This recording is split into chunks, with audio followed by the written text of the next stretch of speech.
Episode की शुरुआत में हम गाडार को देखते हैं जो बोलता है अनहेड, अगर तुम यहाँ पे हो तो ये जरूर कैटल फार्म होगा। मुझे भरोसा नहीं होता कि हम दोनों इतने ज़्यादा करीब थे। तुम थोड़ी सी कमज़ोर लग रही हो लेकिन पहले से बहुत ही ज़्यादा खूबसूरत भी लग रही हो।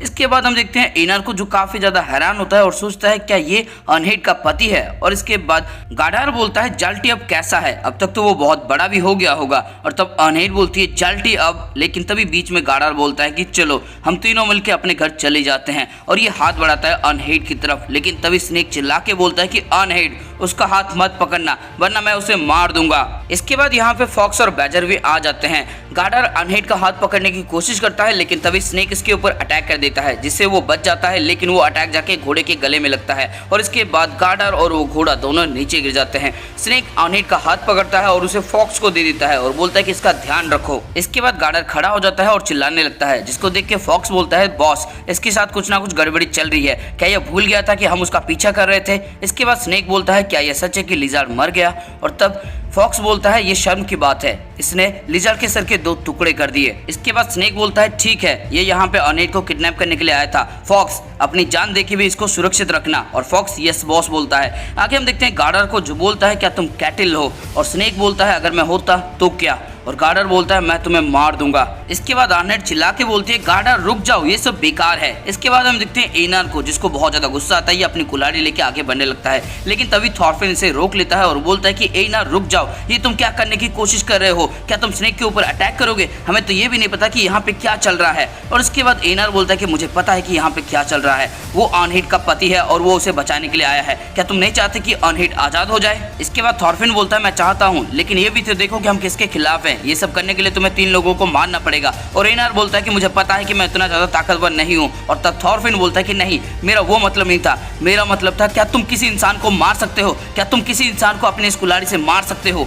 यानी कि यहाँ पे थॉरफिन मोरालिटी की बातें कर रहा है। इसके बाद एनर चिल्ला के बोलता है तो अब मैं क्या करूं, और वो रुक जाता है। और इसके बाद स्नेक बोलता है थॉरफिन अच्छा चूज किया तुमने, तुम दोनों शांति से वहां पे बैठो, मैं इसे जिंदा पकड़ूंगा, मुझे इससे कुछ सवाल जवाब करने हैं और पता लगाना कि ये कौन है। और वो धीरे धीरे करके गार्डर की तरफ बढ़ने लगता है, लेकिन तभी गार्डर इसके ऊपर लगातार अटैक करने लगता है जिसको ये आसानी से डॉज कर रहा होता है। तभी बैजर बोलता है बॉस जरा संभाल के, ये बहुत ज्यादा ताकतवर है। और स्नेक बोलता है बेवकूफ कहेंगे, तुम्हें पता भी है ना तुम किससे बातें कर रहे हो। इसके बाद हम देखते हैं गार्डर के एक अटैक से स्नेक बड़े ही मुश्किल से बचता है और थोड़ा सा पीछे आ जाता है। और उसके बाद हम गार्डर को देखते हैं जो बहुत ही ज्यादा गुस्से में लग रहा होता है। तभी फॉक्स बोलता है बॉस आप उसे जिंदा नहीं पकड़ सकते, उसे मार दीजिए। और स्नेक बोलता है चुप हो जाओ, तुम्हें नहीं पता ये सिर्फ वार्म अप है, क्या तुमने उसके ऊपर एक भी अटैक किया है। और ये बोलता है कि ये शर्म की बात है लेकिन हम नहीं कर पाए। और इसके बाद स्नेक बोलता है इससे बहुत ज्यादा चोट लगी है, उसके बावजूद तुम तीनों इससे कैसे हार गए। और तभी हम देखते हैं गार्डर को जो तेजी से अटैक करने के लिए आता है स्नेक के ऊपर, लेकिन स्नेक इसे डॉज करता है और अपनी तलवार से इसके पेट के ऊपर एक कट मारता है। लेकिन हमें पता लगता है कि इसकी तलवार उल्टी होती है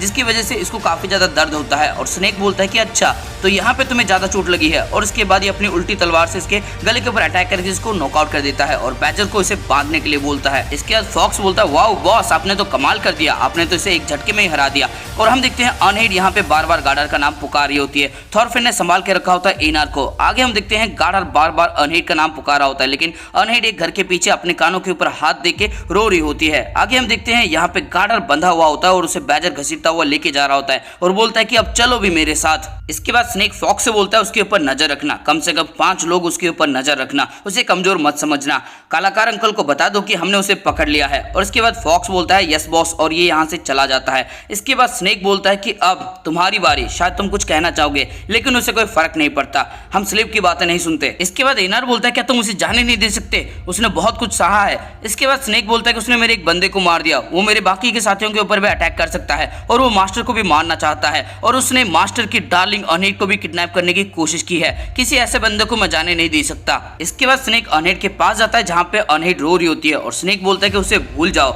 वो तुम्हारा पति नहीं था, वो एक भगोड़ा स्लेव था जिसका दिमाग खराब था।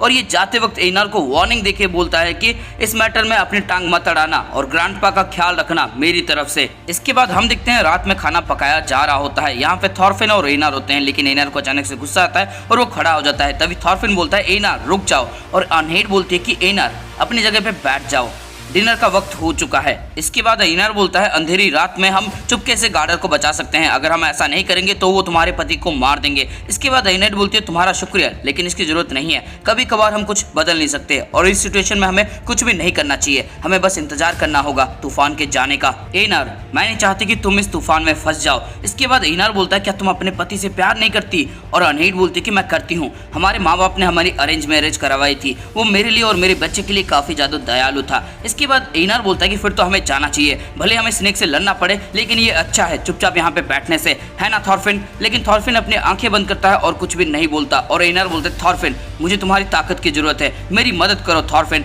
मैं गार्ड का ध्यान अपने तरफ करूंगा और तुम उसे बचा सकते हो। तभी अनहीड बोलती है लोहे की वजह से मैंने अपने बेटे को खो दिया, क्या मैं अपनी कहानी तुम्हें सुना सकती हूँ? और हम देखते हैं यहाँ पे सेवरकल भी ये स्टोरी सुन रहे होते हैं। इसके बाद अनहीड बोलते हैं स्वीडन के अंदर एक छोटे से गांव में मैं रहा करती थी, मेरा फैमिली ना ही गरीब था ना ही ज्यादा अमीर था। इसके बाद हम देखते हैं गार्डर, अनहीड और उसके बेटे जाल्टी को जो बहुत ही ज्यादा खुशहाल जिंदगी जी रहे होते हैं। आगे अनहीड बोलती है कि मेरा बेटा जब 1 साल का था तब जंगल के अंदर एक जगह पे लोहे की खदान मिली और उस खदान को लेने के लिए बहुत सारे ग्रुप में फाइट होने लगी और इन सब में से गार्डर का एक दोस्त भी था जो चाहता था कि गार्डर उसकी मदद करे और इसके लिए गार्डर ने गांव वालों से बातचीत की और उन्हें कहा कि अगर वो जीत जाएंगे तो उन्हें लोहा मिलेगा और गांव वाले राजी हो गए और वो सब फाइट करने के लिए जाने लगे। ये सब सुनने के बाद गांव की औरतें बहुत ज्यादा घबरा गईं क्योंकि हमारे पास लोहे के औजार और लोहे के खाने पकाने की चीज भी पहले से ही मौजूद थे, लेकिन औरतें कभी भी मर्द का डिसीजन चेंज नहीं कर सकती। इसके बाद हम देखते हैं अनहीड गार्डर को समझाने की कोशिश कर रही होती है और बोलती कि हमारे पास अभी लोहा बहुत है, हमें उसकी और जरूरत नहीं है, तुम इसके लिए अपनी जान को खतरे में क्यों डाल रहे हो?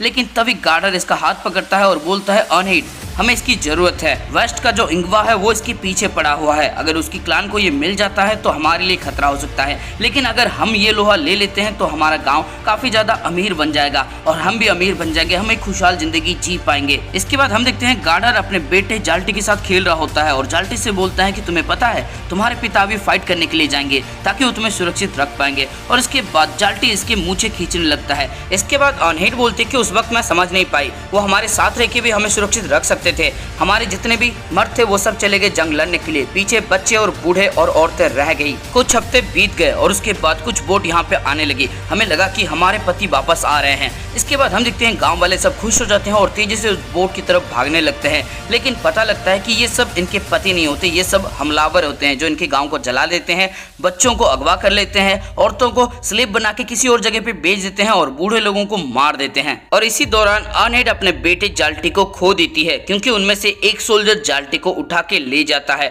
और अनहीड सिर्फ चिल्लाती रह जाती है। इतना सुनने के बाद ईनार और थॉरफिन को भी बहुत ज्यादा दुख होता है। अनहीड अपने आंसू पोंछती है और बोलती है जब मैंने आज गार्डर को देखा तब मैं उसे देख के डर गई थी, उसने जो कुछ भी एक्सपीरियंस किया है उससे मैं पता लगा सकती हूँ कि वो पूरी तरह से बदल चुका है, वो खुद एक तूफान बन चुका है और इस बार मैं अपने बच्चे को इस तूफान से बचाऊंगी। इसके बाद ईनार बोलता है तुम्हारा बच्चा? और अनहीड बोलती है हाँ, कुछ दिनों पहले ही मुझे पता लगा कि मास्टर केटल का बच्चा मेरे पेट में पल रहा है, मुझे उम्मीद है कि मास्टर केटल इस बच्चे को अपना लेंगे क्योंकि वो खुद एक बच्चा चाहते थे। इस फार्म के अंदर मैं शांति से अपने बच्चे की परवरिश कर पाऊंगी, इसलिए ईनार तुम यहीं पे रहो, उस तूफान को जाने दो। इसके बाद हम देखते हैं अचानक से अनहीड को जाटल की बातें याद आती है जिससे वो बहुत ज़्यादा दुखी हो जाती है और घबरा भी जाती है। आगे हम देखते हैं ये सेवरकल की अच्छी तरह से सेवा करती है और इसके हाथों में एक बाल्टी होता है जिसमें शायद गर्म पानी और एक तौलिया होता है और यह यहाँ से जाने लगती है। तभी मास्टर सेवरकल बोलते हैं कि मुझे तो लगा था कि तुम इंतजार करोगे उस तूफान के जाने का। इसके बाद अनहीड बोलती है कि आप हमारी बातें सुन रहे थे और सेवरकल बोलते हैं कि तुम्हें लगता है कि मैं अपने होशो आवाज खो चुका हूँ, लेकिन ऐसा नहीं है, मुझे कम समझने की कोशिश मत करना। और इसके बाद अनहीड बोलती है कि मैं सोच रही थी कि मैं उसके घाव को थोड़ा सा साफ कर सकती हूँ, मुझे पता है कि मुझे उसे नहीं देखना चाहिए लेकिन पता नहीं क्यों। इसके बाद सेवरकल बोलते हैं एक बार मैंने भी इसी तरह से तूफान के जाने का इंतजार किया था, नहीं मैं उससे डर के छुप गया था। ये 20 साल पहले की बात है जब मेरा बेटा केटल एक खूबसूरत लड़की से प्यार करने लगा था, लेकिन एक और बंदा था जिसका नाम था ईबे, वो पड़ोसी गाँव का इंसान था और वो अपनी ताकत बढ़ा रहा था और उसे भी उसी लड़की से प्यार हो गया। मजबूरी में मुझे कुछ दर्दनाक डिसाइड करना पड़ा। उस लड़की को बचाने के लिए केटल लड़ने के लिए तैयार था, लेकिन उस वक्त हम बहुत ज्यादा कमजोर हुआ करते थे, हमें ईबे से डर लगता था, हमें डर था कि अगर हम ईबे की बातें नहीं मानेंगे तो वो हम सबको मार देगा